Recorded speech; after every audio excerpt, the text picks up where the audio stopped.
రాష్ట్ర బడ్జెట్పై ప్రత్యేక చర్చా కార్యక్రమాన్ని ప్రత్యక్ష ప్రసారం ద్వారా చూద్దాం. బడ్జెట్పై ప్రత్యేక చర్చకు స్వాగతం. కొద్దిసేపటి క్రితమే రాష్ట్ర మంత్రిమండలి బడ్జెట్ పద్దులకు ఆమోదం తెలిపింది. మరి కాసేపట్లో ఉప ముఖ్యమంత్రి రాష్ట్ర ఆర్థిక శాఖ మంత్రి బట్టి విక్రమార్క అసెంబ్లీలో బడ్జెట్ ప్రతిపాదనలు ప్రవేశపెట్టనున్నారు. అనేక సవాళ్ల మధ్య అంకెలతో బడ్జెట్ను రూపకల్పన చేశారు. ఇప్పటికే ఎన్నికల సమయంలో పార్టీ తరపున ఇచ్చినటువంటి హామీలు ఒకవైపు, మరొక వైపు పెరిగినటువంటి సంక్షేమం, అభివృద్ధి ఖర్చు, వీటన్నింటినీ పరిగణలోకి తీసుకొని ఏ విధంగా బడ్జెట్కు కేటాయింపులు చేశారనేది అందరిలోనూ ఆసక్తి నెలకొంది. ఎందుకంటే ఇప్పటికే ఒకవైపు కేంద్రం నుంచి ఆశించిన మేరకు నిధులు రాలేదు, మరొక వైపు ఆదాయం కూడా అంతంత మాత్రమే ఉంటుందని తరచుగా ముఖ్యమంత్రి స్వయంగా చెప్తున్నారు. వీటన్నింటి నేపథ్యంలో ప్రజలపై భారం వేయకుండా వీటన్నిటిని ఏ విధంగా చేయగలుగుతుంది అనేది అందరిలో ఇప్పుడు చర్చనీయాంశం. ఈ అంశాలపై ఇప్పుడు చర్చించేందుకు మనతో ప్రొఫెసర్ పాపిరెడ్డి గారు ఉన్నారు. ప్రముఖ విశ్లేషకులు, అదేవిధంగా గతంలో ఉన్నత విద్యా మండలి చైర్మన్గా చేశారు. అదేవిధంగా బండారు రామ్మోహన్ రావు గారు ప్రముఖ రాజకీయ ఆర్థిక విశ్లేషకులు. సార్ పాపిరెడ్డి సార్, కొద్దిసేపట్లో బడ్జెట్ ప్రవేశపెట్టబోతుంది. బడ్జెట్ ఏ విధంగా ఉంటుంది అనేది మీ అంచనా సార్? అంటే ఇప్పుడు గతంలోనే ఓటాన్ అకౌంట్ బడ్జెట్ ప్రవేశపెట్టారు. ఓటాన్ అకౌంట్ బడ్జెట్కు ఇప్పుడు పూర్తి స్థాయి బడ్జెట్కు ఏమైనా కీలక తేడాలు, మార్పులు ఏమైనా ఉండే అవకాశం ఉంటుందో, ఎలా ఉంటుంది అంటారు? అంటే ఓటాన్ అకౌంట్ బడ్జెట్కు పూర్తి బడ్జెట్కు కొంత భేదం ఉన్నప్పటికీ ఆ భేదం గణనీయంగా ఉండకపోవచ్చు. ఎందుకంటే పోయినసారి 2,70,000 కోట్ల చిల్లర పద్దులు సమర్పించారు. ఈసారి బహుశా నేను అనుకుంటా ఇంకొక 20 నుంచి 30,000 కోట్ల బడ్జెట్ పెరిగే అవకాశం, అంటే 2,090 కోట్ల వరకు పోవచ్చు అనుకుంటున్నాను. అయితే ఇక్కడ ప్రస్తుతం ఏ ప్రభుత్వానికైనా కూడా 2 ప్రధాన బాధ్యతలు ఉంటాయి. ఒకటేంటంటే ఒకవైపు ప్రజల సంక్షేమం చూడాలి, ముఖ్యంగా కింది వర్గాల యొక్క సంక్షేమం వాళ్ళకు ఏ ప్రభుత్వానికైనా. ఎందుకంటే ఈ ప్రజాస్వామ్య ప్రభుత్వాల ఓట్లు ముఖ్యం కాబట్టి వాళ్ళ యొక్క సంక్షేమం, వాళ్ళ యొక్క బాగులు, మంచి చెడ్డలు చూడాల్సిన అవసరం ఉంటుంది. రెండవ వైపు ఏంటంటే అభివృద్ధి కూడా జరగాలి. అభివృద్ధి జరుగుతూనే, ఎందుకు అభివృద్ధి జరగాలి? అభివృద్ధి జరుగుతూనే ఉపాధి అవకాశాలు పెరుగుతాయి, ఉత్పత్తి పెరుగుతుంది. వీటితో పాటుగా ప్రభుత్వానికి కూడా ఆదాయం పెరుగుతుంది, పన్నులు పెరుగుతాయి, ఆదాయం పెరుగుతుంది. కాబట్టి ఈ 2 విషయాలలో కూడా ఎప్పుడు కూడా ప్రభుత్వం ఒక విధమైన సమతుల్యం, బ్యాలెన్స్ చేయడానికి ప్రయత్నిస్తుంది. అంటే అటు సంక్షేమము, ప్రజల యొక్క బాగోగులు, వాళ్ళకి ఇచ్చే ఏవైతే హామీలు అమలు చేయడం, రెండో వైపు కొంత ఈ అభివృద్ధి కూడా చూడాలి. అయితే ఇక్కడ జరుగుతున్నది ఏంటంటే ఈ ఎలక్షన్స్లో గత ఒక 2-3 ఎలక్షన్స్ టర్మ్స్ నుంచి మనం చూస్తే ఈ రాజకీయ పార్టీల మధ్య ఒక విధమైన తీవ్రమైన పోటీ నెలకొన్నది. ఈ పోటీలో ఏ విధంగానైనా కూడా మేము అధికారానికి రావాలి. అధికారానికి రావాలనుకున్నప్పుడు ఈ వాగ్దానాలు, లేదా మేము ప్రజలకు పెద్ద ఎత్తున మేము మేలు చేస్తాం, ఈ ప్రతి వాగ్దానాన్ని కూడా పెద్ద ఎత్తున ఆర్థిక ఏది దాని యొక్క బాధ్యత ఉన్నది. ఇప్పుడు ఉదాహరణకు మీరు కాంగ్రెస్ ప్రభుత్వం 6 గ్యారెంటీలు ఇచ్చింది. 6 గ్యారెంటీలు చూసుకుంటే ఇప్పుడు మనం చూసుకుంటే ఎంత ఉన్నదంటే దానికి దాదాపుగా ప్రతి గ్యారెంటీ కూడా ఏది రైతు భరోసాకు 15,000 కోట్లు, చేయుత పెన్షన్లకు 14,800 కోట్లు, ఇందిరమ్మ ఇండ్లకు 7,740 కోట్లు, మహిళలకు నెలకు 2,500కు 7,230 కోట్లు, మహిళలకు ఉచిత ప్రయాణం బస్సుకు 4,084 కోట్లు, తర్వాత ఉచిత విద్యుత్ కోసం 2,418 కోట్లు, ఆరోగ్యశ్రీ పథకానికి 1,065 కోట్లు, రుణమాఫీకి 10,000 కోట్లు వేసింది, కానీ అది దాదాపుగా 20-30 కోట్లు అని చెప్పడం జరిగింది. అంటే ఇవన్నీ చూస్తుంటే ప్రతి వాగ్దానం వెనుక ఆర్థికపరమైన అనేకమైన ఇది భారం ఉన్నది. ఈ ఆర్థికపరమైన ఈ అంశాలను రాష్ట్ర ప్రభుత్వం తన ఏ విధంగా ఆదాయాలు పెంచుకొని అమలు చేయడానికి అవకాశం ఉన్నది. ఆ మధ్య సమతౌల్యం లేకపోతే ప్రభుత్వానికి కొన్ని ఇబ్బందులు కూడా ఎదురవుతాయి.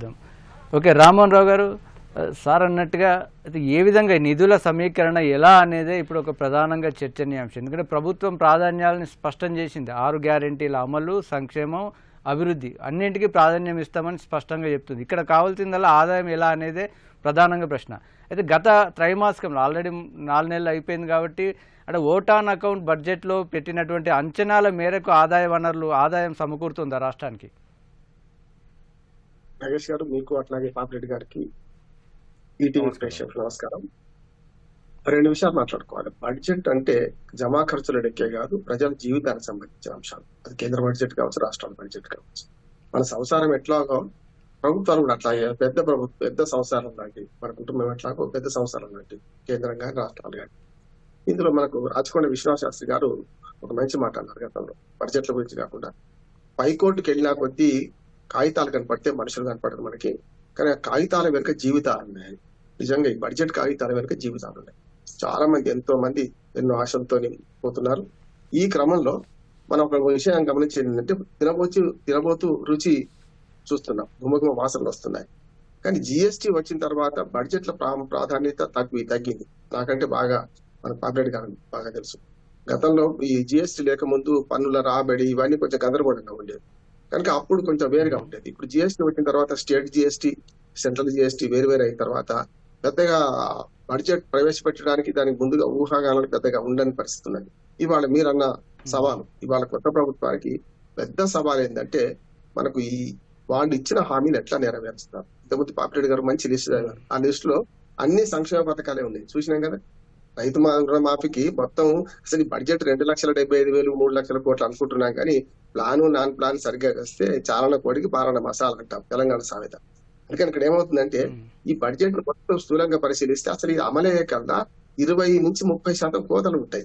నిజంగా ఈ ఆర్థిక సంవత్సరం చివరికల్లా చూసుకుంటే, చివరికి కొంత ఖర్చు పెట్టే ప్రయత్నం చేస్తారు, కానీ ఆదరాబాదరగా ఏప్రిల్లో మార్చిలో అయిపోతుందని చెప్పి ఫిబ్రవరి నుంచి మొదలు పెడతారు, కానీ అవి అమలు కావు చెప్పాలంటే. అందుకని 2,75,000 కోట్ల బడ్జెట్ లో 25-30% తీసేసి మనం మాట్లాడుకోవాలి. ఇందులో ఏమవుతుంది, ఈ సంక్షేమ పథకాలు ముఖ్యంగా రైతు రుణమాఫీ అయితే చాలా పెద్ద గుదిబండ ఈసారి అయితే. ఈ ఒకటే సంవత్సరంలో ఇప్పుడు ఈ నెలలో చేద్దాం అనుకుంటున్నప్పుడు ఇది పెద్ద గుదిబండ. రెండవది రైతు భరోసా 15,000 చేస్తామన్నారు 10 నుంచి. దానికి కూడా ఎన్ని కోతలు పెట్టినా గతంలో కేసీఆర్ గారి ప్రభుత్వంలో ఉన్న 15,000 కోట్లు అయితే తప్పనిసరి అవసరం అయితే కదా, 5 ఎకరాలకు 10 ఎకరాలకు పరిమితం చేసిన. ఇక చేయాల్సింది చాలా ఉన్నది. ఇవి కాకుండా కొత్త హామీలు కూడా ఇచ్చారు. ఉదాహరణకు బస్సు ప్రయాణం కానీ, ఉచిత ప్రయాణం కానీ, అట్లాగే మనకు 7,500 రూపాయలు మహిళలకు కానీ, అట్లాగే నిరుద్యోగ వృత్తి అన్నారు కదా, దాని ఊసి లేదు ఇప్పుడు. అట్లాగే రైతుల గురించి మనకు 500 రూపాయలు బోనస్ కోసం కానీ, ఇది వాటిలో వచ్చే కాలం నుంచి ఇస్తా అంటున్నారు, వచ్చే వేసంగి నుంచి ఖరీఫ్ నుంచి ఇస్తా అంటున్నారు కదా. అందుకని ఇవన్నీ చూస్తే ఇవాళ అనుచిత ఉచితాల ప్రకటనలో గతంలో కేసీఆర్ 2 కళ్ళు సంక్షేమం అభివృద్ధి అంటే, సంక్షేమం పాలు దాదాపుగా డబుల్ పెరిగి కేసీఆర్ గారి హయాంలో 70,000 కోట్ల రూపాయలు సంవత్సరానికి అవసరం అయితే ఇప్పుడు 1,40,000 కోట్ల రూపాయలు కావాలి. నిజంగా వాళ్ళు కాంగ్రెస్ పార్టీ వాళ్ళు హామీ ఇచ్చిన ప్రకారం అయితే ఎక్కడి నుంచి చేస్తారు అంటే, ఇక్కడ ఏమవుతుందంటే రెండో అవరోధం కూడా ఉంది నాగేష్ గారు. ఇక్కడ రెండో అవరోధం ఏంటంటే, కేంద్ర ప్రభుత్వం నుంచి వచ్చే గ్రాంట్స్ చూసుకుంటే పోయిన సంవత్సరం హళ్ళీ సున్నా కూడా కాదు, 14,000 కోట్ల రూపాయలు రావాల్సి ఉంటే 7,000 కోట్ల రూపాయలు రాలేదు. సగం తగ్గి రకరకాల ఆదాయాలు. ఈసారి బడ్జెట్ లో చూసుకుంటే తెలంగాణకు సరే రాజకీయ పరిభాషను ఏం వాడను కానీ మరి గాడిద గుడ్లు అని మాట్లాడుతున్నారు. అందుకని నేనేమంటున్నాను అంటే, వాళ్ళ కేంద్ర ప్రభుత్వం నుంచి వచ్చే సహకారం కూడా తెలంగాణకు పెద్దగా లభించలేదు. ఈ దేశంలో ఇప్పుడు మొన్నటి ఓటాన్ అకౌంట్ బడ్జెట్ కు దీనికి తప్పనిసరి వాస్తవాన్ని ఆలోచించే వాస్తవ రూపంలో ఈ బడ్జెట్ ఉంటది అనుకుంటున్నా. పోయినసారి కన్నా 10,000 కోట్లు పెరగవచ్చు, కానీ ఒక్కోసారి ఏమైందంటే 10,000 కోట్లు ఎక్కడి నుంచి పూజ చేసుకుంటా.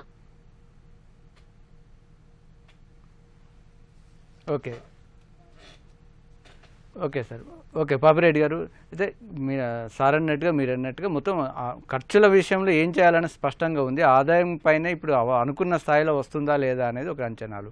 అయితే ముఖ్యంగా కేంద్ర ప్రభుత్వం నుంచి ఆశించిన మేరకు రాలేదని నిన్న బడ్జెట్లో ఏకంగా తీర్మానం కూడా చేశారు అసెంబ్లీలో. సరే, కాబట్టి అంటే కేంద్రం నుంచి అసలు ఎందుకు ఆశించారు?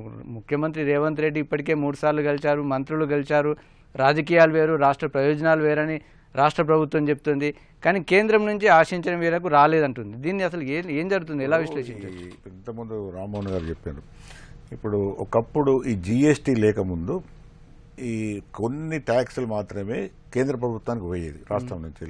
Income tax, central excise, custom duties అటువంటివి మాత్రం పోయేది.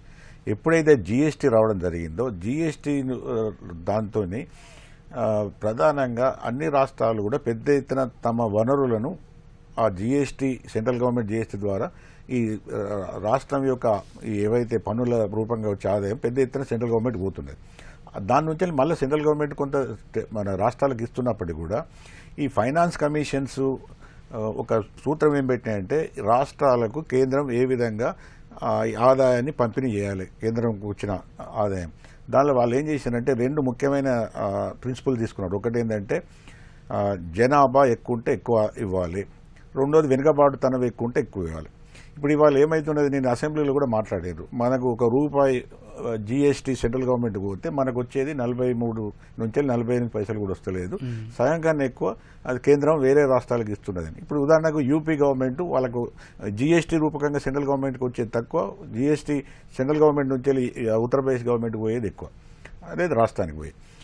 అటువంటి అప్పుడు ఏమవుతున్నదంటే, ఇప్పుడు రామ్మోహన్ గారు అన్నది కరెక్ట్ పాయింట్. ఇప్పుడు ఏదైతే ఈ పన్నులలో ఎక్కువ శాతం జీఎస్టీ రూపకంగా సెంట్రల్ గవర్నమెంట్ పోయిన తర్వాత ఈ రాష్ట్ర ప్రభుత్వాలకు ఆదాయం అధికంగా చేసుకునే అవకాశాలు బాగా గణనీయంగా తగ్గిపోయినాయి. ఇప్పుడు రాష్ట్ర ప్రభుత్వానికి ఉన్నవి కొన్ని వనరులు పెంపు చేసుకునే అవకాశం ఉన్నది. ఉదాహరణకు పెట్రోల్ డీజిల్ మీద కొంత ఆదాయం వస్తుంది, తర్వాత రిజిస్ట్రేషన్స్ మీద కొంత ఆదాయం వస్తుంది, ఎక్సైజ్ అంటే లిక్కర్ దాని మీద కొంత, అటువంటి కొన్ని వనరులు మాత్రమే వాటికి మిగిలిపోయినాయి, మిగతా అన్ని కూడా ఆటోమేటిక్గా జీఎస్టీ పరిధిలోకి వెళ్ళిపోయినాయి. కాబట్టి ఒకవైపు ఏమో రాష్ట్ర ప్రభుత్వాలు ఇబ్బడి ముబ్బడిగా ఆదాయాన్ని పెంచుకునే అవకాశాలు లేవు, రెండో వైపు ఈ కాంపిటేటివ్ పాలిటిక్స్ అంటే ఈ రకరకాల ఈ రాజకీయ పార్టీల మధ్య గెలవడమే ప్రాముఖ్యం అనుకున్నప్పుడు జరిగే అనేకమైన ఈ వాగ్దానాలతోని ఈ ప్రతి గవర్నమెంట్ కూడా, ఇక్కడనే కాదు, ఈవెన్ చంద్రబాబు గారు కూడా పెద్ద ఎత్తున ఆయన వాగ్దానాలు చేయడం జరిగింది, ఇక్కడ కూడా కాంగ్రెస్ వాళ్ళు కూడా చేయడం జరిగింది. అయినప్పుడు ఏమవుతున్నదంటే ఆ వాగ్దానాలు అమలు చేయడానికి అయ్యే వ్యయము ప్రభుత్వానికి వచ్చే రాబడి మధ్య సమతుల్యం దెబ్బతింటుంది. దీంతో ఏమవుతున్నదంటే పైన కేసీఆర్ గవర్నమెంట్ పెద్ద ఎత్తున రుణాలకు, అంటే ఇది కూడా ఓపెన్ మార్కెట్ మొబిలైజేషన్ అంటారు, అంటే పోయి ఆర్బీఐ దగ్గరకో కమర్షియల్ బ్యాంక్స్ దగ్గరకు పోయి పెద్ద ఎత్తున లోన్ తీసుకోవడం, దానికి మళ్ళీ అసలు ప్లస్ వడ్డీ. ఇప్పుడు కేసీఆర్ గవర్నమెంట్నే పెద్ద ఎత్తున ఎవ్రీ ఇయర్ ఈ బడ్జెట్ నుంచి వెళ్ళి దాదాపు 30,000 కోట్ల పైన ఆయన ఈ అప్పులు కట్టడానికి వడ్డీలు కట్టడానికి, అంటే ఈఎంఐ ప్లస్ దానిలో వడ్డీ రేటు. ఇప్పుడు ఏమవుతున్నదంటే ఈ కమిట్మెంట్ కూడా ఇప్పుడు 2,80,000 కోట్ల నుంచి వెళ్ళి దాదాపుగా 50,000-60,000 కోట్లు రుణాలకు వడ్డీలకే పోయే పరిస్థితి ఏర్పడుతుంది. దాన్ని తీర్చుకోవడం కోసం మళ్ళీ ఎక్కువ రుణాలు చేస్తున్నారు. అంటే రుణాల కోసం రుణాలు అంటే ఏమంటారంటే డెట్ ట్రాప్ అంటారు, అంటే ఒక వడ్డీ అంటే ఒక రుణ వలయంలో పడిపోతున్నాయి రాష్ట్రాలు. ఇవి ఏమైతేనంటే దీంతో అభివృద్ధి జరగదు, ఈ రుణాలమైన తీర్చడం కోసం లేదా అప్పులు తీర్చుకోవడం వాళ్ళ వడ్డీలు కట్టడం కోసం మళ్ళీ అప్పులు చేయడం అనే పరిస్థితి ఇవాళ దాదాపు తెలంగాణ రాష్ట్రానికి కూడా వస్తున్నది, అటు ఆంధ్ర రాష్ట్ర పరిస్థితి కూడా అదే ఉన్నది. కాబట్టి ఒకటి ఏంటంటే ఇప్పటికి కూడా అంటే అభివృద్ధి కానీ సంక్షేమం కానీ ఒకటి నా పర్సనల్ వ్యక్తిగత అభిప్రాయం ఏంటంటే ఈ ఉచితాలు కానీ లేకపోతే సంక్షేమాలు కానీ ఏదైనా కూడా రాష్ట్ర బడ్జెట్ యొక్క అది దాని పరిధిలోని అనుసరించే ఇవి చేయాలి. కానీ ఎలక్షన్స్ అప్పుడేమో ఎలక్షన్ వేడి కోసం చెప్పడం, తర్వాతనేమో బడ్జెట్ సరిగా లేదని అన్ని ఇది ఇక్కడ గవర్నమెంటే కాదు, ప్రతి గవర్నమెంట్ ప్రతి రాజకీయ పార్టీ కూడా అదే చెప్తున్నారు. కాబట్టి ఈ వీటి మధ్య జరిగే ఈ ఏదైతే ఈ ఘర్షణ అంటే ఒక దిక్కు వ్యయం ఎక్కువ చేయాలి, ఒక దిక్కు ఆదాయం తక్కువ ఉన్నది, దీనిని ఎట్లా మెయింటైన్ చేయడం అన్న దానిలో ఇప్పుడు నిన్న పార్లమెంటు సరిగా అంటే అసెంబ్లీ యునానిమస్గా ఒక తీర్మానం చేసింది ఏంటంటే సెంట్రల్ గవర్నమెంట్ తగినంత ఆదాయం చేయలేదు. ఇట్లా కొంత చెప్పొచ్చు, కానీ వాస్తవంగా ఏంటంటే ఏ ప్రభుత్వం వాగ్దానాలు చేసినా ఆ ప్రభుత్వం చేయాలి. కాబట్టి ఇప్పుడు ఇవాళ కాంగ్రెస్ ప్రభుత్వానికి ఒక అగ్ని పరీక్ష ఎట్లా చేస్తారన్నది మన బడ్జెట్లో చూడాలి. ఇప్పుడు చూడాలి. ఓకే, రామ్మోహన్ రావు గారు, అది సార్ అన్నట్టుగా మొదటి నుంచి కూడా మీరు ఇంతకుముందు కూడా చెప్పినట్టుగా బడ్జెట్ అనేది కేవలం ఆదాయం వ్యయమే కాకుండా ప్రజల జీవితాలతో ప్రభావం ఉంటుంది. కాబట్టి అది పూర్తి స్థాయి వాస్తవికంగా ఉండాలనేది అందరూ కోరుకుంటున్నారు. ముఖ్యమంత్రి కూడా ఆ విషయాన్ని స్పష్టంగా చెప్తున్నారు. అయితే ఇప్పుడు అంటే ఇప్పటికే ఓటాన్ అకౌంట్ బడ్జెట్ ఆధారం ప్రామాణికంగానే ఇప్పుడు బడ్జెట్ ఉంటుంది, కొద్దిగా తేడా ఉంటుంది అంతే. అయితే ఇప్పుడు ఉన్నటువంటి బడ్జెట్ నిజంగా వాస్తవికత ఆధారం ప్రామాణికంగానే ఉందే, వాస్తవాలకు అంచనాలకు దాదాపుగా దగ్గరగా ఉన్నట్టుగానే మనం చూడొచ్చా?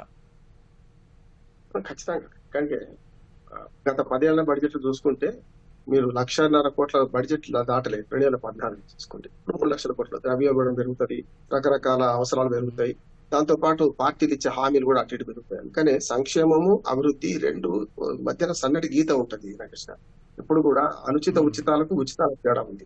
మీరు పెన్షన్లు కానీ అంటే వృద్ధాప్య పెన్షన్లు కానీ వికలాంగులు ఇవన్నీ కొన్ని సమాజం బాధ్యత వహించాల్సిన కొన్ని ఉంటాయి. వాటిని ఎవరు తప్పించుకుంటే తప్పి అంటున్నారు.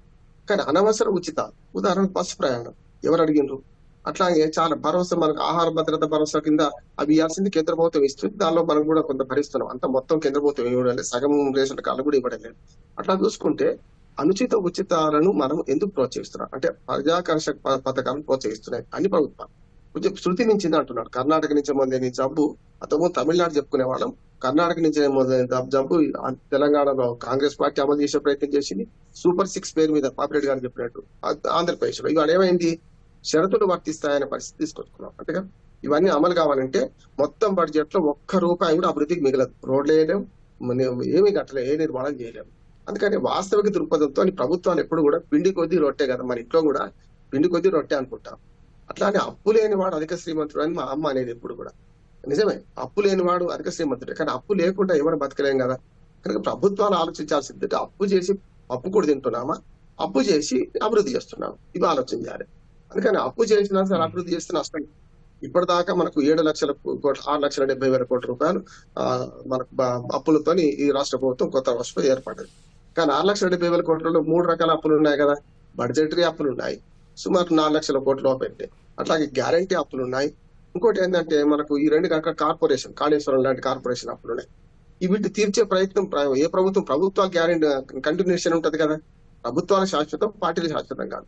కానీ ఏమవుతుందంటే ఇవాళ ప్రజాకర్షక పథకాల కోసం వాళ్ళు ఇష్టం ఉన్నట్టు పెంచుకుంటూ పోతే ప్రజాకర్షణ పథకాలు, అనుచిత ఉచితాలు ఇవి ఏమైతే అంటే పూర్తిగా గుదిబండగా మారి వాళ్ళు ఆ బదనాం అవుతారు. వాళ్ళే ఆ అమలు చేయలేని పరిస్థితికి వస్తారు. వద్దన్న, ఎందుకంటే డబ్బు అయితే సృష్టించలేము. నోట్ల ముద్రణ అస్సలు లేదు. కేంద్ర ప్రభుత్వానికన్నా కొంత వెసులుబాటు ఉంటుంది నోట్లు ముద్రించుకోవడానికి. ఇప్పుడు అది కూడా మనకు రాష్ట్ర ప్రభుత్వాలకు లేదు. రెండోది ఏమవుతుందంటే జిఎస్టీకి పరిధిలోకి రాని అంశాలు 3 ఉన్నాయి కనుక బతికిపోతున్నాము. మద్యము, అట్లాగే మనకు రిజిస్ట్రేషన్ స్టాంప్ డ్యూటీ, ఇట్లాంటి మనకు ఏదైతే ఈ జిఎస్టీ పరిధిలోకి రాని 3 అంశాలను అవి మనం బతికిపోతున్నాం. లేకపోతే ఇదే కష్టం అవుతుంది. ఇవాళ మద్యం మీద మీకు రాష్ట్ర ప్రభుత్వం, కేంద్ర ప్రభుత్వం వేసే ఏడాపేడా వేసే పన్నులు, వ్యాట్ కానీ పన్నులు చూసుకుంటే ఎక్సైజ్ డ్యూటీ కానీ ఇవాళ 30% అసలు రేటు, పెట్రోల్ రేట్ కానీ డీజిల్ రేటు 30 నుంచి 35%. మిగతా 60% మన పన్నులే కదా. రిజిస్ట్రేషన్ లో కూడా స్టాంప్ డ్యూటీ పన్ను పెంచుతారట. విలువలు పెంచాలి ఖచ్చితంగా. స్టాంప్ మనకు రిజిస్ట్రేషన్ లో చాలా మార్పులు జరగాలి. భూముల విలువలు పెరిగితే బ్లాక్ మనీ పోతుంది.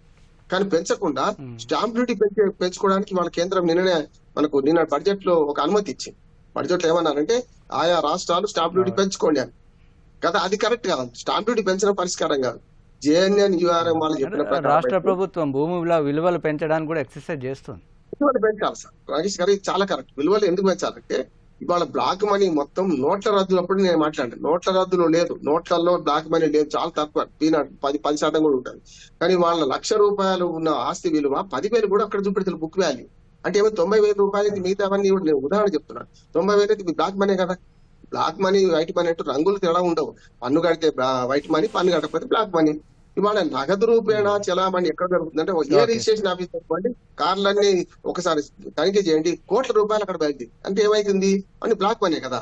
అందుకని ఇక్కడ రాష్ట్ర ప్రభుత్వం మీద పెద్ద బాధ్యత ఉందండి. ఇవాళ మళ్ళీ అప్పులు చేయాల్సిన పరిస్థితి. ఇప్పటికే ప్రతి నెల 15,000 కోట్ల రూపాయలు అప్పులు చేస్తారన్నమాట రేవంత్ రెడ్డి గారు అన్నారు. అంటే ఏమైంది, 8 నెలలు కదా, దాదాపు 1,20,000 కోట్ల రూపాయలు అప్పులు ఇప్పటికే అయినాయి. కొత్త అప్పులు అయినాయి. పాత కేసీఆర్ గారు ఆ ప్రభుత్వం చేసిన అప్పులు కాకుండా. ఇప్పుడు వీళ్ళు చేయాల్సిన పని ఏంటంటే దీన్ని ఎట్లా సమర్థించుకుందాం, ఈ బడ్జెట్ ను వాస్తవ రూపంగా ఎట్లా తీసుకుందాం అనే ఆలోచన చేస్తే ఎట్టి పరిస్థితుల్లో మొన్నటి ఓటాన్ అకౌంట్ బడ్జెట్ కంటే ₹1 అటు ఇటుగా పెద్ద తేడా ఉండదని నేను. ఓకే సార్, ఇప్పుడు చర్చలో చిన్న విరామం. పాపిరెడ్డి సార్, అంటే మీ ఇంతకుముందు అన్నట్టుగా మొత్తం మీద ప్రభుత్వానికి ప్రాధాన్యతలు, సంక్షేమం, అభివృద్ధి అనేది చెప్తున్నాయి. దానికి అనుగుణంగానే ఓటాన్ అకౌంట్లో కొన్ని కేటాయింపులు జరిగాయి. అంటే గత 10 ఏళ్లతో పోలిస్తే ప్రభుత్వం మారింది కాబట్టి ప్రాధాన్యత క్రమం మారింది. ఇప్పుడు అంటే ఓటాన్ అకౌంట్ బడ్జెట్ చూసినా ఇప్పుడు పెట్టబోయే దాని అంచనాల ప్రకారం రంగాల వారికి అంటే ఏ కేటగిరీలకు ఎలాంటి ప్రాధాన్యం ఇచ్చే అవకాశం ఉంది? ఇప్పుడు ఇది తెలంగాణ రాష్ట్రం ఆర్థిక వ్యవస్థ ప్రధానంగా వ్యవసాయ ప్రాధాన్యం కలిగి ఉన్నది కాబట్టి వ్యవసాయ రంగానికి కొంత ప్రాధాన్యత ఇస్తారు అని ప్రభుత్వం అంటున్నది. మనం కూడా చూస్తాం ఏ విధంగా. ఇప్పుడు ఉదాహరణ మీ ఈనాడు రిపోర్ట్లో ఇచ్చాను. ఇప్పుడు ఇరిగేషన్ పద్దు 30,000 కోట్ల పైన ఉండొచ్చు అని ఇప్పుడు ఈ సంవత్సరం. దానిలో 16,000 కోట్లు వడ్డీలకే పోతున్నది. అంతకుముందు జరిగిన వాటికే పోతున్నది. అంటే ఇప్పుడు అంతకుముందు రామ్మోహన్ గారు అన్నారు, ఇప్పుడు కాళేశ్వరం ఈఎంఐ దాదాపు 11,500-12,000 కోట్లు ఎవ్రీ ఇయర్. ఇంతమంది వడ్డీలు చెల్లించడం కోసమే మళ్ళీ అప్పులు తీసుకుంటుందా అని చెప్తున్నారు. అయితే దీనికి ముఖ్యమంత్రి చెప్తున్న విశ్లేషణ ఏంటంటే ఎక్కువ వడ్డీ ఉన్నటువంటి రుణాలను వేరే తక్కువ వడ్డీ రుణాలు తీసుకుని ఆ ఎక్కువ వడ్డీ తన నెలకు సుమారు 2-3 వేల కోట్లు వడ్డీ రూపంలో మిగులుతుందని. ఇప్పుడు నాగేష్ గారు ఒకవేళ రీషెడ్యూల్ చేసుకొని తక్కువ ఇంట్రెస్ట్ ఉన్న దగ్గర తీసుకుంటే మంచిదే. ఎందుకంటే ప్రజాధనం దుర్వినియోగం కావద్దు. దానిలో మనకు వెల్కమ్ చేయాలి. ఎందుకంటే 2-3 వేల కోట్లు వాళ్ళు దాన్ని సేవ్ చేసినట్టు మంచిది. కానీ బేసిక్ ఇష్యూ ఏంటంటే ఇవాళ ప్రధానంగా నేను ఈ మధ్యన ఈ కాంగ్రెస్ ప్రభుత్వం 6-7 నెలలు చూస్తే కూడా అప్పుడప్పుడు ఏదైనా ఇమ్మీడియట్గా ఇప్పుడు ఉదాహరణకు రైతు బంధు 5 ఎకరాల వరకే ఇవ్వడం జరిగింది. ఎలక్షన్స్ ముందు వాళ్ళకి ఫీడ్బ్యాక్ వచ్చింది, ఎంపీ ఎలక్షన్స్ ముందు మిగతా సెక్షన్స్కి ఇవ్వకపోతే నష్టమవుతుందని. వాళ్ళు ఒక 3 రోజులలో మళ్ళీ 5 ఎకరాల పైన వాళ్ళకి ఇచ్చారు. అదంతా కూడా లోన్ తీసుకుని ఇచ్చారు అనేది కూడా వచ్చింది గవర్నమెంట్. అంటే ఒక చిన్న వాళ్ళు అనుకున్న ఒక పాత ఒక రైతు బంధు కార్యక్రమం మొత్తం ఇంప్లిమెంట్ చేయడానికి కూడా మళ్ళీ ఆ రిమైనింగ్ 5 ఎకరాల పైబడ మిగతా వాళ్ళకి కూడా మళ్ళీ ఏదో ఒక లోన్ తీసుకొని ఇవ్వాల్సి వచ్చిన పరిస్థితి వచ్చిందనేది కూడా చెప్పడం జరిగింది. అంటే ఈ విధమైన ఇప్పుడు లోన్లు తీసుకొని సంక్షేమ పథకాలు అమలు చేయాలి, లేకపోతే ఇంకా వాళ్ళకి సాఫ్ట్ ఆప్షన్ ఉండదు. గవర్నమెంట్కి ఒక సాఫ్ట్ ఆప్షన్ ఏంటంటే హైదరాబాద్ చుట్టుపక్కల విలువైన భూములు ఉన్నాయి కాబట్టి కొన్ని భూములు అమ్మవచ్చు.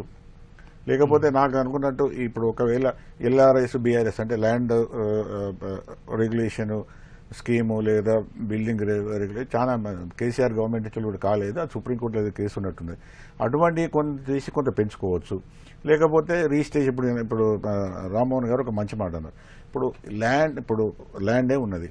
అసలు మొత్తం దేశంలో బ్లాక్ మనీ 60-65% ఈ భూమి రూపకంగానే ఉన్నది. మనకు ఒకవేళ 100 రూపాయలు బ్లాక్ మనీ భారతదేశంలో అనుకుంటే 70% భూమి రూపకంగానే ఆ బ్లాక్ మనీ ఉన్నది. ఎందుకంటే మార్కెట్ రేటుకు రిజిస్ట్రేషన్ రేటుకు 10 ఇంతల నుంచి 20 ఇంతల డిఫరెన్స్ ఉన్నది. ఇప్పుడు మార్కెట్ రేటు 1,00,000 రూపాయలు గజం ఉంటే నీకు రిజిస్ట్రేషన్ రేటు 4-5 వేలు కూడా లేదు. ఒకవేళ నిజంగానే ప్రభుత్వానికి ఆదాయం రాననుకున్నప్పుడు రిజిస్ట్రేషన్ రేట్స్ ఇప్పుడున్న రేట్స్ తగ్గించి మార్కెట్ రేటుకు ఏదైతే ఉన్నదో మొత్తం అసెట్స్ అండ్ బిల్డింగ్స్ కానీ ల్యాండ్స్ కానీ లేకపోతే ఏవైతే అండర్ వాల్యుయేషన్ ఉన్నాయో ఇవన్నిటిని కూడా రిజిస్ట్రేషన్ వాల్యూకు మార్కెట్ వాల్యూకు చాలా దగ్గరగా తీసుకొచ్చే ప్రయత్నం చేస్తే పెద్ద ఎత్తున ప్రభుత్వానికి రిజిస్ట్రేషన్ ఆదాయం వస్తుంది. రిజిస్ట్రేషన్ రేట్స్ తగ్గించినా కూడా వస్తుంది. ఉదాహరణకు ఒక బిల్డింగ్ 10 కోట్ల బిల్డింగ్ను ఇవాళ నీకు 20 లక్షలకు రిజిస్ట్రేషన్ చేస్తున్నారు. అదే నువ్వు ఒక 6-7 కోట్ల వరకు దాని మార్కెట్ వాల్యూకు సమానంగా రిజిస్ట్రేషన్ వాల్యూని పెంచి కొంత నీకు రిజిస్ట్రేషన్ రేటు తగ్గించినా పర్వాలేదు, కానీ ఓవరాల్గా వాళ్ళకి ఆదాయం ఎక్కువ వస్తుంది. అట్లా చేసినప్పుడు ఏమైందంటే తక్కువ ఆదాయం ఉన్న వాళ్ళకు ప్రొటెక్ట్ అవుతారు, ఎక్కువ ఆదాయం ఉన్న వాళ్ళు కడతారు.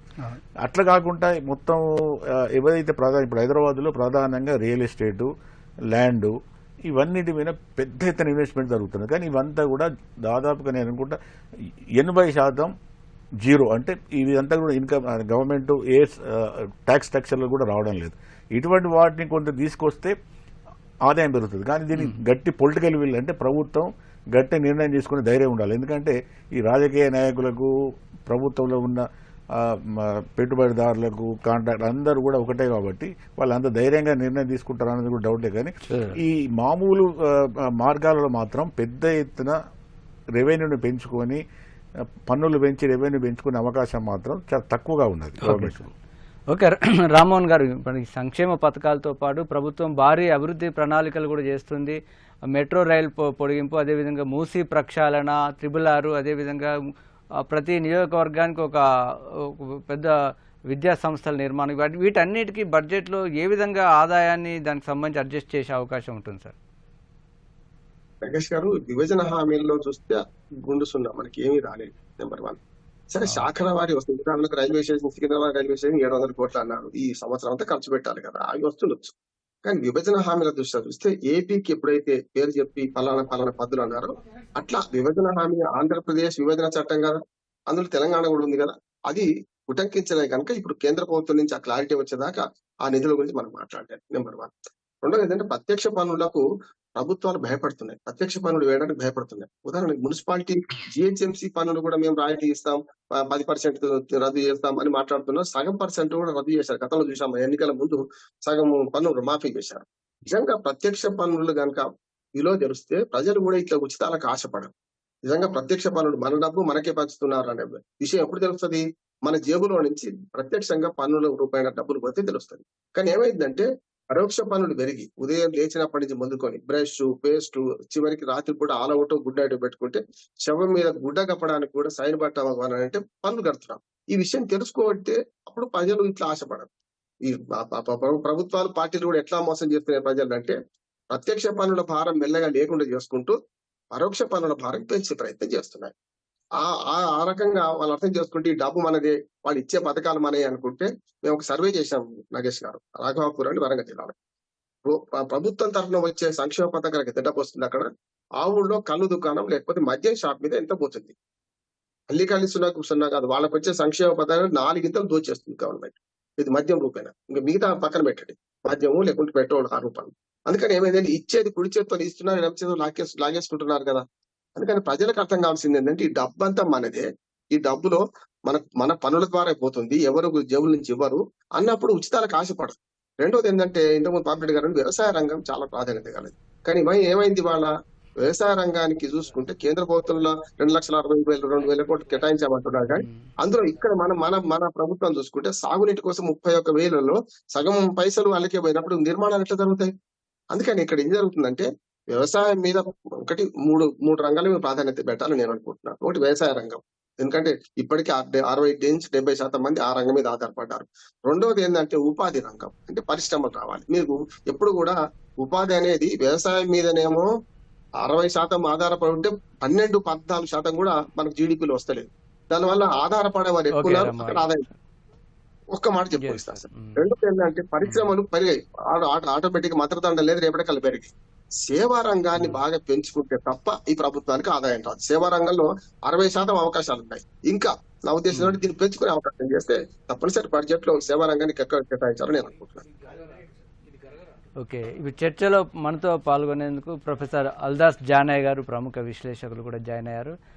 జానయ్య గారు, ఇప్పటివరకు అంటే దానికి సంబంధించి ఏ విధంగా, అంటే ఇప్పుడు ఓటాన్ అకౌంట్ బడ్జెట్కు ఈ బడ్జెట్కు ఏమైనా ప్రాధాన్యతల్లో ఏమైనా మార్పులు ఉండే అవకాశం ఉందా? ముఖ్యంగా వ్యవసాయ రంగానికి పెద్దపీట వేస్తుండొచ్చని పాపిరెడ్డి సార్ కానీ రామ్మోహన్ రావు గారు కానీ చెప్తున్నారు. కాబట్టి దీనికి వ్యవసాయ రంగంలో కూడా ఏ అంశాలకు ఎక్కువగా ప్రాధాన్యం ఇచ్చే అవకాశం ఉంది? ఇప్పుడు కాంగ్రెస్ పార్టీ ఎలక్షన్ మేనిఫెస్టోలో ఏవైతే మీకు హామీలు ఇచ్చారో దానికి అనుకూలంగా వ్యవసాయ రంగం అనేది ఇప్పుడు ప్రాధాన్యత ఇస్తున్నట్టుగా మనకు ఆల్రెడీ ఓటాన్ అకౌంట్లో క్లియర్ ఇండికేషన్ ఇచ్చారు. అదేవిధంగా నిన్న మొన్న మనకు జరుగుతున్న అసెంబ్లీ సమావేశాల్లో కానీ గతం ఈ రుణమాఫీ జరుగుతున్న విధానం కానీ మనకు చూస్తే స్పష్టంగా అవపడుతుంది. దాదాపుగా వ్యవసాయ రంగానికి ఈ బడ్జెట్లో, అంటే ఇది నెంబర్స్ బయటికి రావాల్సిన అవసరం ఉన్నది, 31,000 కోట్లు అయితే స్పష్టంగా మనకు రుణమాఫీ కోసం అనేది చెప్తున్నారు. దాదాపు 14,000-15,000 కోట్లు రైతు భరోసా కింద ఇప్పుడు వస్తుంది, అంటే దాదాపుగా 45,000 కోట్లు.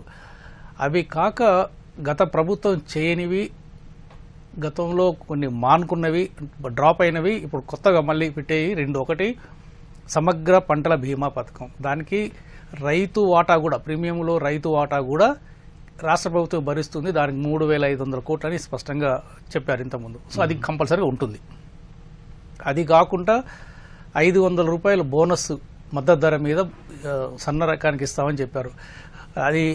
అది ఒక గ్యారంటీ కూడా హామీలలో, కాంగ్రెస్ పార్టీ ఇచ్చిన హామీలలో దానికి అమలుకు కట్టుబడి ఉన్నామని ముఖ్యమంత్రి గారు చెప్పారు. దానికి అనుకూలంగా దాదాపుగా ఒక 4,000 కోట్లు నుంచి 5,000 కోట్ల వరకు అదనంగా బడ్జెట్ అలొకేషన్ స్పష్టంగా ఉంటుంది.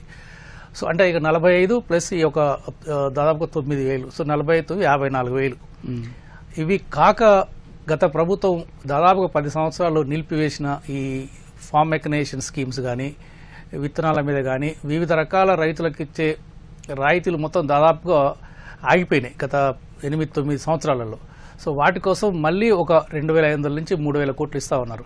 అంటే దాదాపుగా 56 నుంచి 58,000 కోట్ల వరకు ఈ బడ్జెట్లో వ్యవసాయ రంగానికి ప్రత్యక్షంగా ఇవ్వబోతున్నారు. అంటే దాదాపుగా ఒక 20 నుంచి 22% టోటల్ బడ్జెట్లో వ్యవసాయానికి మనకు స్పష్టంగా ఇస్తున్నట్టు మనకు ఇండికేషన్ అది. ఇది టాప్ ప్రియారిటీ కూడా. ఓకే, అయితే జానయ్య గారు, మీరు చెప్పిన అంకెల ప్రకారం అంటే ఓటాన్ అకౌంట్ బడ్జెట్లో రుణమాఫీ కోసం సుమారు 10,000 కోట్లు మెన్షన్ చేశారు. ఇప్పుడు దాదాపు 31,000 కోట్లు, అంటే 21,000 కోట్లు రుణమాఫీకే ఎక్కువ పెట్టాల్సి వస్తుంది. అంటే మిగతా రంగాలు, అభివృద్ధి కార్యక్రమాలకు కూడా కొంచెం పెరిగే అవకాశం ఉంది.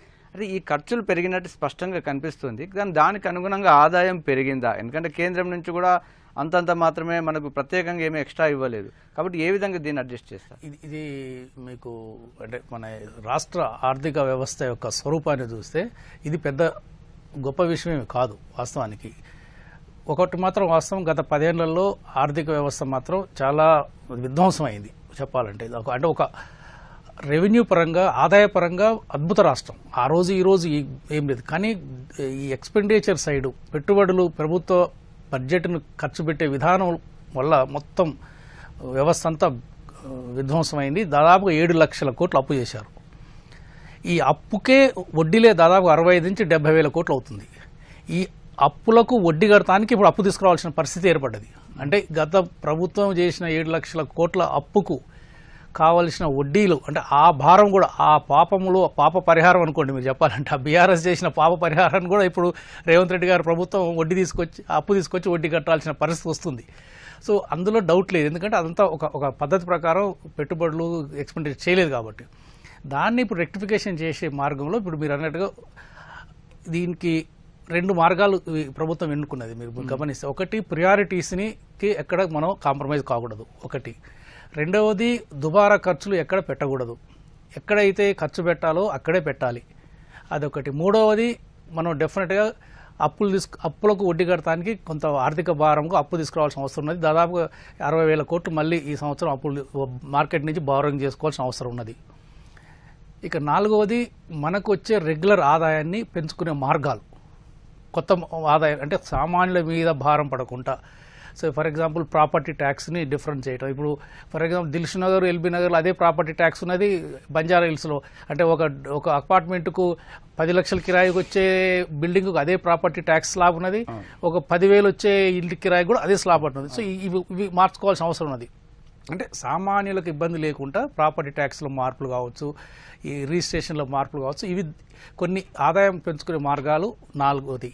5వది ఏంటంటే, ఇప్పుడు రుణమాఫీ చేయాల్సిన అవసరం ఉంది కాబట్టి మార్టగేజ్ కొన్ని ప్రభుత్వ ఆస్తులు, పర్టికులర్గా ల్యాండ్, ఏదైతే ఇండస్ట్రియల్ ఇన్ఫ్రాస్ట్రక్చర్ కార్పొరేషన్ కింద ఉన్న ల్యాండ్స్ని కొన్ని మార్టగేజ్ చేసి తాత్కాలికంగా అప్పులు తీసుకొని తర్వాత వాటిని మనం రీపే చేసి విడిపించుకోవడం అనేది 5వ మార్గం.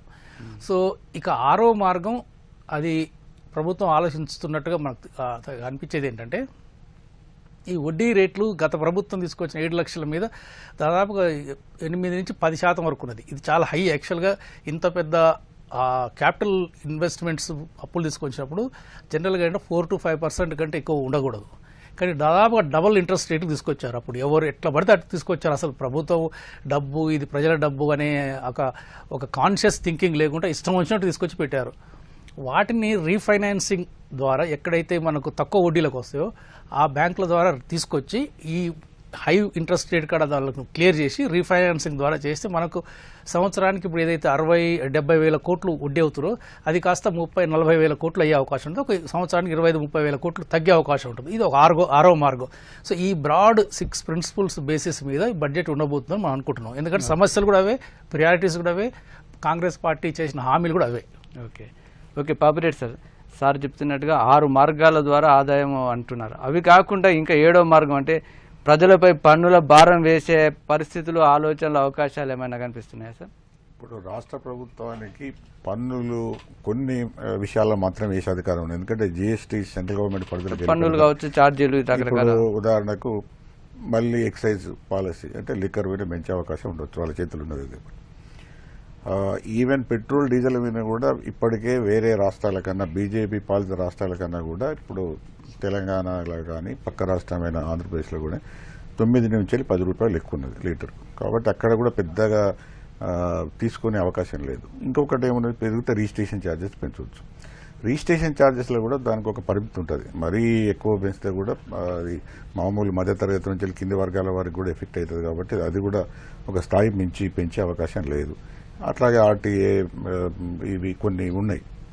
కానీ ఒకటేంటంటే గవర్నమెంట్ ఇప్పుడు ఒక విషయం, నేను ఒక ఎకనామిక్స్ ప్రొఫెసర్ చెప్తున్నా, గవర్నమెంట్ కమిట్మెంట్స్, గవర్నమెంట్కు ఉన్న వ్యయానికి, గవర్నమెంట్కి వస్తున్న వ్యయానికి మధ్య చాలా గ్యాప్ ఎక్కువవుతున్నది రోజు రోజు. ప్రతి సంవత్సరం కూడా గ్యాప్ ఎక్కువవుతుంది. ఎందుకంటే వడ్డీలు ఎక్కువైనాయి, వడ్డీల మీద మళ్ళీ ఇది అప్పులు ఎక్కువైనాయి, వడ్డీలు ఎక్కువైతేనే ఆ వడ్డీల కోసం మళ్ళీ అప్పులు, ఈఎంఐల కోసం మళ్ళీ అప్పులు చేయాల్సి వస్తుంది. అంటే ఒక విధంగా నేను ఇంతకుముందు చెప్పినట్టు డెట్ ట్రాప్లకు పడిపోతాను ఈ రాష్ట్రాలన్నీ కూడా. తర్వాత రెండోది ఏంటంటే, ఈ ఇప్పుడు ఇంకా ఇంతకుముందు అన్నట్టు సాఫ్ట్ ఆప్షన్స్ ఏమైనా ఉంటే హైదరాబాద్ చుట్టుపక్కల ల్యాండ్స్ అమ్ముకోవచ్చు, లేదా ఎల్ఆర్ఎస్, బీఆర్ఎస్ అటువంటి ఏమైనా ఉంటే అవి చేయవచ్చు. కానీ ఇవన్నీ కూడా 1 టైమ్ మెజర్మెంట్సే. ఈ మిగతా కమిట్మెంట్ ఏమో నిరంతరంగా ఉన్నది గవర్నమెంట్. ఇటువంటి సాఫ్ట్ ఆప్షన్స్ ఏంటంటే కొన్ని ఆస్తులు అమ్మడం, లేకపోతే ఇప్పుడు జానయ్య గారు చెప్పినారు మళ్ళీ ల్యాండ్ పెట్టి తనకు పెట్టేసి మళ్ళీ అంటే ఎట్టు తిరిగి ఏమవుతున్నదంటే నేను బాగా అబ్జర్వ్ చేస్తున్నా, గవర్నమెంట్ ప్రతి అడిషనల్ కమిట్మెంట్ కోసం ఆదాయం ట్యాక్స్ల ద్వారా పెంచుకునే అవకాశం తక్కువ ఉన్నది కాబట్టి రుణాల వైపు చూస్తున్నది. రుణాలు ఏ విధంగా దొరకడానికి అవకాశం ఉన్నది, రుణాలు ఎక్కడి నుంచి తీసుకోవచ్చు, ఎట్లా తీసుకొని దాన్ని ఏ విధంగా మళ్ళీ అడ్జస్ట్ చేసుకోవచ్చు. అంటే ఎక్కడ కూడా ఇప్పుడు వ్యక్తులు కానీ ఈవెన్ ప్రభుత్వాన్ని కానీ ఒక స్థాయి దాటి రుణాలు చేయడం, రుణాల మీద వడ్డీలు కట్టడం, ఈఎంఐలు కట్టడం అనేది ఏ ప్రభుత్వానికి కూడా ఒక శక్తి మించిన పనే. కాబట్టి ఇప్పుడు డెవలప్మెంట్ ఇవన్నీ కూడా అది ఏమైతే పక్క పెడితే ఈ కమిట్మెంట్స్ తర్వాత రుణాలు, జీతాలు, తర్వాత పెన్షన్స్ ఇవన్నీ చూసుకున్నప్పుడు ఇవన్నీ కంపల్సరీ ఇవ్వాలి. వీటి పర్సెంటేజ్ బడ్జెట్ ఎక్కువైతున్నది. ఇప్పుడు ఉదాహరణకు బడ్జెట్ మనం రెండు విధాలుగా చూడవచ్చు. ఒకటి అభివృద్ధి వ్యయం, రెండేమో అభివృద్ధియేతర. ఇప్పుడు అభివృద్ధి వ్యయం అనేది దాదాపుగా తగ్గిపోయి అభివృద్ధియేతర అంటే ఇవన్నీ ఈ అప్పులు కట్టడం, ఈ వెల్ఫేర్ అనేది అదో క్వశ్చన్ మార్క్. వెల్ఫేర్ అనేది ఖర్చా లేకపోతే డెవలప్మెంట్ అనేది పక్క పెడితే దానికి కొంత పోతున్నది.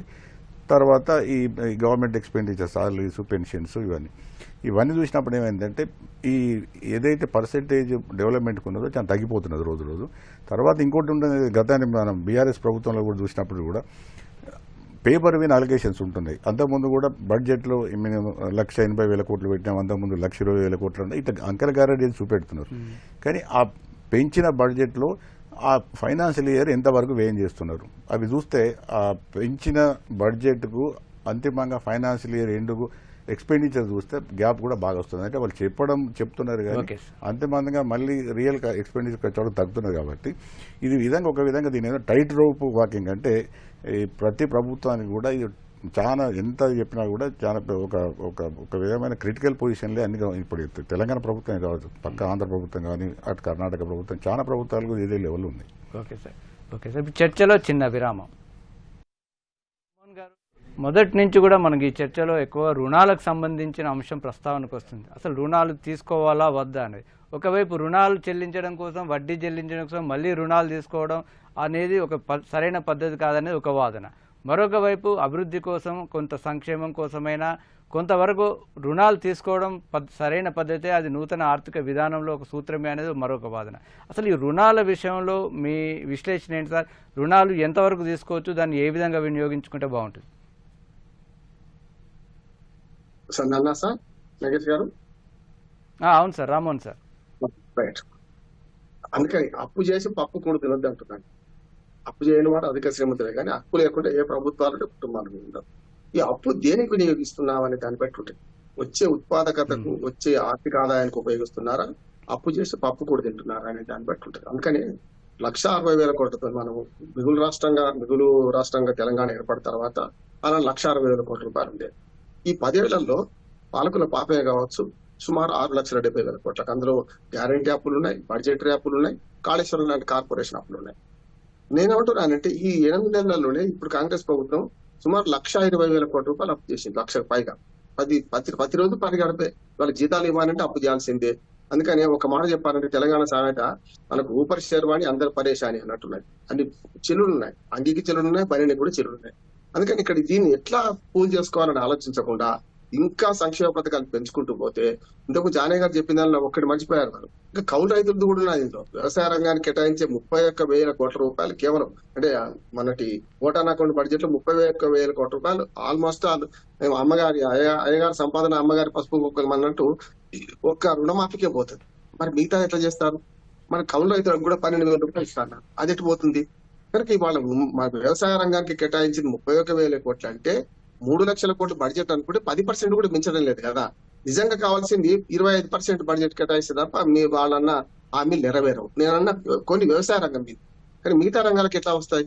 అందుకని వాళ్ళు ఏమైందంటే అప్పు చేయడం అనేది దేనికి చేస్తున్నారనే దాన్ని బట్టి ఉంటుంది తప్ప వడ్డీల కోసం మళ్ళీ వడ్డీలు కట్టడానికి అప్పు చేస్తుంటే ఇంతకంటే పెరుగుతుంది. నేనేమంటున్నాను, గత పాలకులు పాపం చేశారు.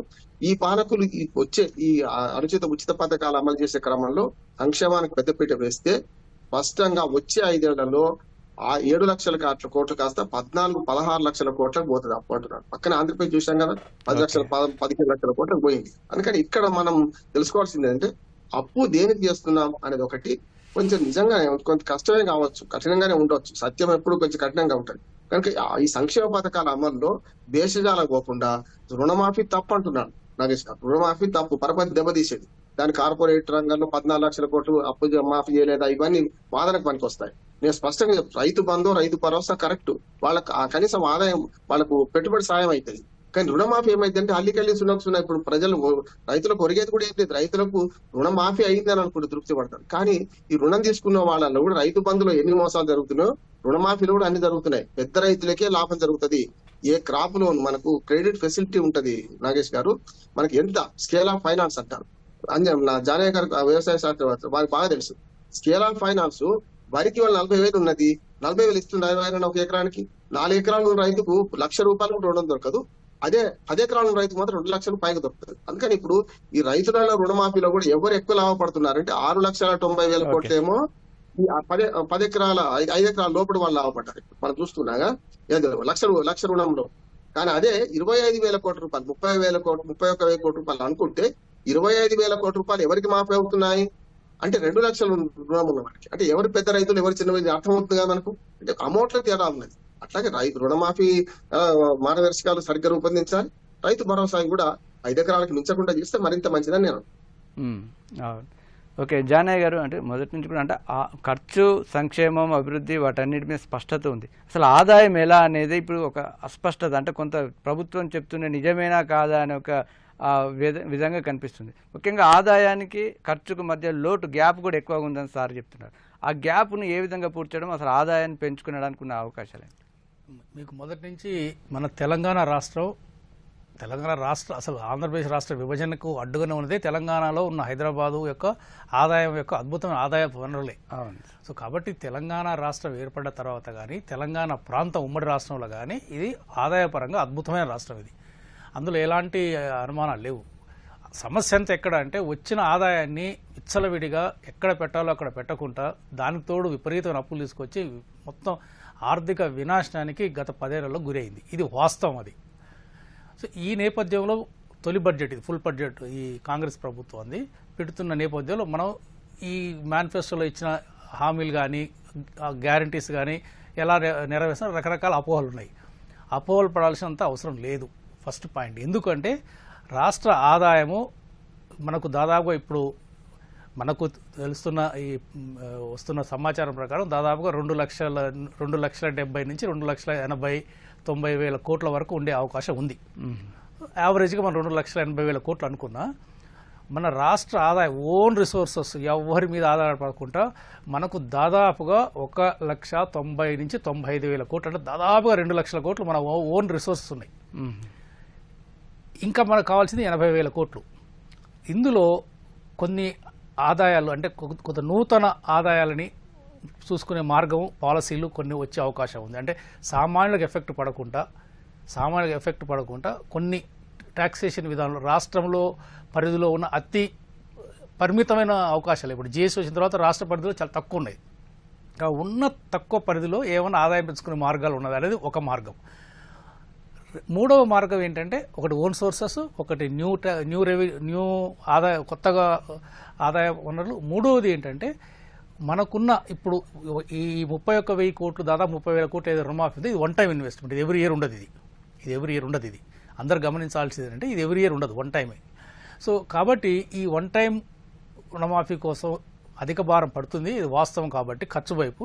సో దీని నుంచి కొంత రిలీఫ్ కావడానికి ప్రభుత్వ ఆధీనంలో ఉన్న కొన్ని అసెట్స్ని, ముఖ్యంగా ల్యాండ్స్ని మార్టగేజ్ పెట్టి కొంత 10,000-15,000 కోట్లు ఏమైనా తెచ్చుకోగలమా అనేది ఇది మూడవ మార్గం. అండ్ మార్టగేజ్ చేసి తర్వాత వనరులు వచ్చే ఆదాయం నుంచి మళ్ళీ దాన్ని రీపే చేసుకోవటం, అంటే అమ్మటం కాదు, ఇక్కడ లిక్విడేట్ చేయడం కాదు, కేవలం మార్టగేజ్ చేయటం. నాలుగవది ఇప్పుడు తెచ్చిన అప్పులకు దాదాపుగా 70,000 కోట్లు వడ్డీ పడుతుంది. అది మనం కట్టాల్సింది. ప్రభుత్వాలు పర్మనెంట్, అక్కడ కేసీఆర్ చేసిండా, ఇంకోరు చేసిరా, ఈరోజు రేవంత్ రెడ్డి గారు ముఖ్యమంత్రి, ఎవరు వచ్చినా ఏ ముఖ్యమంత్రి ఏ ప్రభుత్వం అయినా అది కట్టాల్సింది. అది సో దాన్ని ఆ భారం, వడ్డీ భారం తగ్గించుకోవడానికి నాలుగవ మార్గాన్ని ఆలోచిస్తుంది ఏంటంటే రీఫైనాన్సింగ్ సోర్స్. తక్కువ వడ్డీ ఇచ్చే బ్యాంకుల ద్వారా మొత్తం లోన్ టేక్ ఓవర్ చేసుకొని తగ్గించుకుంటే దాదాపు ఒక 30,000 కోట్లు మిగులుతాయి వచ్చే సంవత్సరం. సో కాబట్టి ఈ హామీలు ఏవైతే ఉన్నాయో ఏదైతే గ్యారంటీస్ ఉన్నాయో అవి అన్నీ అమలు చేయడానికి కావాల్సిన ఆర్థిక వనరులు సమకూర్చుకునే మార్గాలు మనకునే ఆ ఎకనామిక్ ఇంటెలిజెన్స్ అనే ఒక కాన్సెప్ట్తో ముందుకెళ్తున్నారు. కాబట్టి ఇక్కడ పెద్దగా అపోహపడాల్సిన అవసరం లేదు. వడ్డీల భారం మాత్రం అది మనకు కనిపిస్తూనే ఉంటుంది. 70,000 కోట్లు ఆ వడ్డీలకే పడుతుంది. అంటే రాష్ట్రం ఏర్పడ్డప్పుడు మొత్తం మనకు అప్పులు ఉన్న భారమే 65,000 కోట్లు అయితే ఇప్పుడు కేవలం వడ్డీలే సంవత్సరానికి 70,000 కోట్లు పడుతుంది. అంటే ఈ పరిస్థితి వచ్చింది గత 10 ఏళ్లలో. సో కాబట్టి ఇక మనకు పదే గత ప్రభుత్వం విధ్వంసం మాట్లాడుకుంటే ఇక లాభం లేదు. సో ఇప్పుడు మార్గాలు అక్కడి నుంచి ఎలా బయటపడాలి, గ్రాడ్యువల్గా అట్లీస్ట్ నెక్స్ట్ 5 yearsలో ఇంతకుముందు రామ్మోహన్ గారు అన్నట్టుగా ఏ 14 లక్షలు 15 లక్షలు అయ్యే అవకాశం లేదు. ఎందుకంటే ఈ వడ్డీల భారం తగ్గుతుంది. మళ్ళీ నెక్స్ట్ కనుక రీఫైనాన్సింగ్ మూడ్లో పోతే 20-30 వేల కోట్లు తగ్గుతుంది. కాబట్టి ప్లస్ దుబారా ఖర్చులు లేవు, అన్ప్రొడక్టివ్ లేవు. ఇంకోటి ఏంటంటే అప్పు రాష్ట్ర ప్రభుత్వం కానీ కేంద్రం కానీ అప్పులు తీసుకోవడం అనేది తప్పు కాదు. కానీ ఆ అప్పు అనేది ఆదాయం సృష్టించే విధంగా, ఉపాధి సృష్టించే విధంగా ఖర్చు చేయాలి. ప్రొడక్టివ్ ఇన్వెస్ట్మెంట్ కోసం మాత్రమే వాడాలి అది. అంతేగాని అప్పు తీసుకొచ్చి కన్సంప్షన్ పర్పస్ అంటే డైలీ ఎక్స్పెండిచర్ కోసం గత ప్రభుత్వాలు బాగా చేసింది. Plus unproductive purpose. ఇప్పుడు ఈ ప్రాబ్లం ఎక్కడ వచ్చిందంటే 7 లక్షల కోట్లు అప్పు చేసినందుకు బాధ కాదు, ఆ అప్పుల ద్వారా అంతా చేసినంత అన్ప్రొడక్టివ్ పర్పస్ ఒకటి. రెండోది కన్సంప్షన్ పర్పస్. ఎక్కడ మనకు దాని ద్వారా ఆదాయం సృష్టించలేదు, ఉపాధి సృష్టించలేదు, పైగా ఆర్థిక భారం పడ్డది.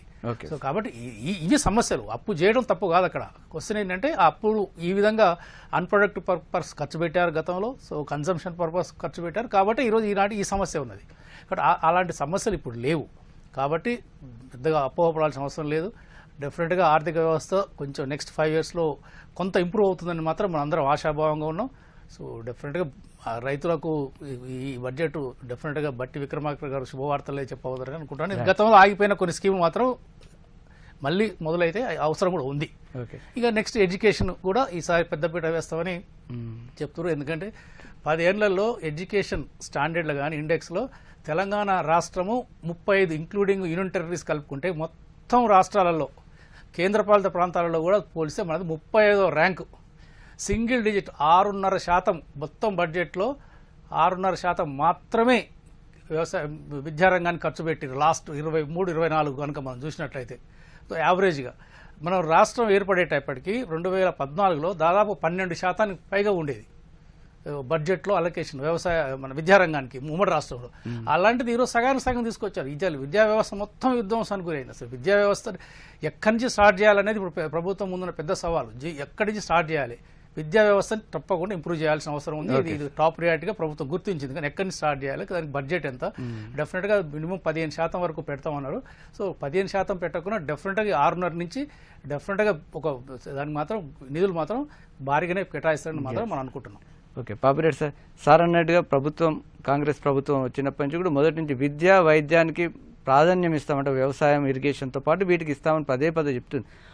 ఆ చెప్తున్న విషయాలు అంటే ఓటాన్ అకౌంట్ బడ్జెట్లో ప్రతిబింబించిందా? అంటే విద్యా రంగానికి కేటాయింపులు పెరిగినట్టుగా కానీ కనిపిస్తుందా? ఇప్పుడు పెంచే అవకాశం కనిపిస్తుందా? ఒకవేళ పెంచితే అసలు విద్యా రంగంలో సార్ అన్నట్టు ఎక్కడ ప్రారంభించాలి, అసలు ఏం చేయాలి, ఏం చేస్తే ఆ మార్పు అనేది కనిపిస్తుంది? ఇప్పుడు ఒక విషయం మాత్రం స్పష్టం. గత 9 నేను ఉన్నత విద్యా మండలి చైర్మన్ కూడా 5 సంవత్సరాల్లో ప్రత్యక్షంగా చూసిన జరిగిన విధ్వంసం బాగా జరిగింది, అలా అనుమానం లేదు. తర్వాత ర్యాంకింగ్లో కూడా కింది నుంచి ఉన్నది. కింది నుంచి 4-5 స్టేట్ ఉన్నది తెలంగాణ ఎడ్యుకేషన్లో. చాలా విషయాలలో కూడా తక్కువ. అయితే ఒక్క విషయంలో మాత్రం కేసీఆర్ ప్రభుత్వం ఒకటే పాజిటివ్ చేసింది ఏంటంటే ఈ గురుకులాలను పెద్ద ఎత్తున స్థాపించడం జరిగింది. అంతకుముందు సంవత్సరాల కన్నా కూడా ఈ 10 సంవత్సరాల్లో గురుకులాలు అంటే అది ఎస్టీ, ఎస్సీ, బీసీ, మైనార్టీ ఈ గురుకులాలు కొన్ని పెరిగినాయి. అది ఒక్కటి తప్ప మిగతా మొత్తం టోటల్ విద్యా వ్యవస్థ అంతా కూడా దాదాపుగా స్తబ్దతకు లేకపోతే ఇంకా అంతకన్నా కిందికి కూడా పోవడం జరిగింది. ఇప్పుడు ఇవాళ ఎందుకంటే హ్యూమన్ డెవలప్మెంట్ ఇండెక్స్ అంటే మానవ అభివృద్ధి సూచికలో ఎడ్యుకేషన్ ఇంపార్టెంట్. ఏ సమాజమైనా కూడా ముందుకు పోవాలి, అభివృద్ధి సాధించాలి. ఇప్పుడు మనకన్నా చైనా చాలా ముందుకు పోయిందంటే చైనా ఎడ్యుకేషన్లో చాలా ముందుకు పోయింది. అది ముందు